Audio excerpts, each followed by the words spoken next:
बिस्मिल्लाहिर्रहमानिर्रहीम। अस्सलाम वालेकुम स्टूडेंट्स। इंटीग्रेट करना है हम लोगों ने इसको, और इसकी इंटीग्रेशन थोड़ी सी डिफिकल्ट आप लोगों को नजर आ रही है, पर इतनी डिफिकल्ट ये है नहीं। ठीक हो गया।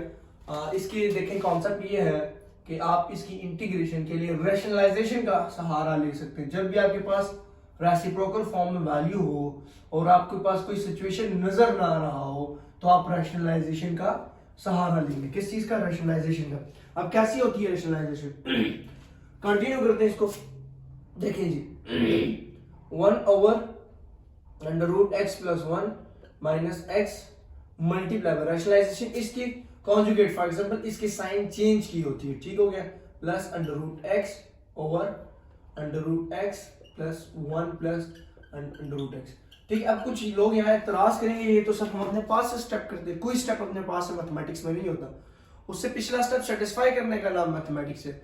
अगर ये वापस पिछला स्टेप सेटिस्फाई कर रहा हो, वो पिछला स्टेप सेटिस्फाई कर रहा है, तो ये मैथमेटिक्स है। अगर ये पिछला स्टेप को सेटिस्फाई नहीं कर रहा, अगर हम कन्वर्स करें, वापस उस शेप में जाना चाहिए, तो ये जाए, इसको मैथमेटिक्स कहते हैं। अब देखिए यहां से ये और ये कट हो गया, वापस वो चीज बन जाएगी। जैसे हम कहते हैं कि 2/2, तो ये 1 आ जाता है।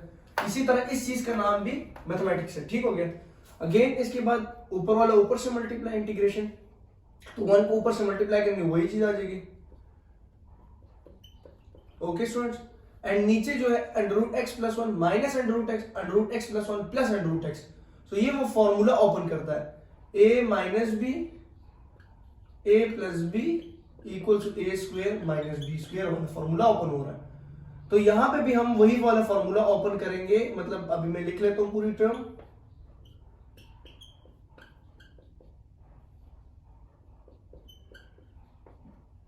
dx। ठीक हो गया।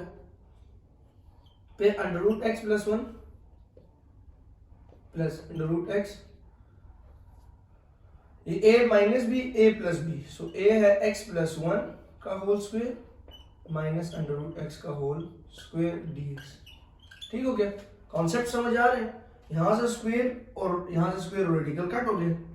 So again √x+1 plus √x और x+1 माइनस x और प्लस x कट हो गया। सो अगेन हम इसको ऐसे सॉल्व करेंगे, equals to integration √x+1 plus √x और dx। ठीक है। नीचे 1 बच गया, तो 1 लिखने की जरूरत नहीं है। ठीक हो गया। अब हम लोग अगेन क्या करना है जी, इंटीग्रेशन पहले वाली टर्म पे अलग ले लेते हैं और दूसरी वाली टर्म पे अलग इंटीग्रेशन ले लेते हैं। ठीक हो गया। अब इसका मतलब होता है कि ये अंडर रूट में है x+1 की पावर 1/2 dx, इसी तरह ये भी x की पावर 1/2 और dx। यही कॉन्सेप्ट यहाँ पे भी है। अब इसके बाद देखिए कि इसकी पावर में 1/2 है, तो पहले तो ये देखिए कि फंक्शन है और फंक्शन के आगे डेरिवेटिव होना चाहिए। एक रूल आप लोग याद रखें, यहाँ पे एक रूल लिख के देता हूं। अगर फंक्शन है ना, ठीक है, और फंक्शन मतलब ये फंक्शन है, ठीक है, इंटीग्रेशन ऑफ फंक्शन, और इसी फंक्शन का आगे क्या मौजूद हो? डेरिवेटिव मौजूद हो। क्या मौजूद हो जी? डेरिवेटिव। तो आप लिख सकते हो मतलब इसके फंक्शन की पावर में एक ऐड कर लो और उसी पावर को नीचे लिख लो। ये इसका रूल है। ठीक है। अगर और साथ प्लस सी। अच्छा, बेसिकली स्टूडेंट्स आपको पता है ये सी किस चीज का कॉन्सेप्ट है? सी कांस्टेंट है। कौन सा? मैं क्वेश्चन सॉल्व कर रहा था ना प्रैक्टिस, तो मेरा भी ये कंफ्यूजन था। तो जो मैं प्रैक्टिस कर रहा था तो मैंने एक दिन ऐसा किया कि मैंने डेरिवेशन और इंटीग्रेशन इकट्ठा सॉल्व करना शुरू किया। फॉर एग्जांपल पहले मैंने क्वेश्चन का डेरिवेशन किया, फिर उसका इंटीग्रेशन किया। तो मैंने कहा ये वापस कन्वर्स है ना, इंटीग्रेशन उसका ऑपोजिट है, तो वही चीज आना चाहिए। तो वही चीज रहा था, लेकिन फॉर एग्जांपल मैं कॉन्सेप्ट x3 + x² + 1 मैं जब इंटीग्रेट कर रहा था, तो इंटीग्रेट के अंदर ये 1 गायब हो रहा था। इस 1 की जगह ये क्या आ रहा था? c आ रहा था। मतलब कोई कांस्टेंट होता है डेरिवेशन की इक्वेशन के अंदर जो हमारे पास 0 हो जाता है। डेरिवेशन के अंदर कांस्टेंट 0 हो जाता है, इंटीग्रेशन में वो कांस्टेंट c की जगह या उस कांस्टेंट की जगह x आता है ना। अब कांस्टेंट है ही नहीं, तो हम क्या करते हैं कि इंटीग्रेशन में c का कांसेप्ट यूज करते हैं। ठीक हो गया।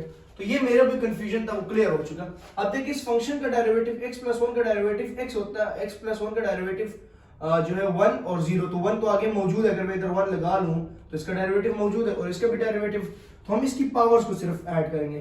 तो x प्लस 1 की पावर 1/2 प्लस 1 और divided by 1/2 plus 1 plus x की पावर 1/2 प्लस 1 और इसी तरह 1/2 प्लस 1, ठीक है, और प्लस c।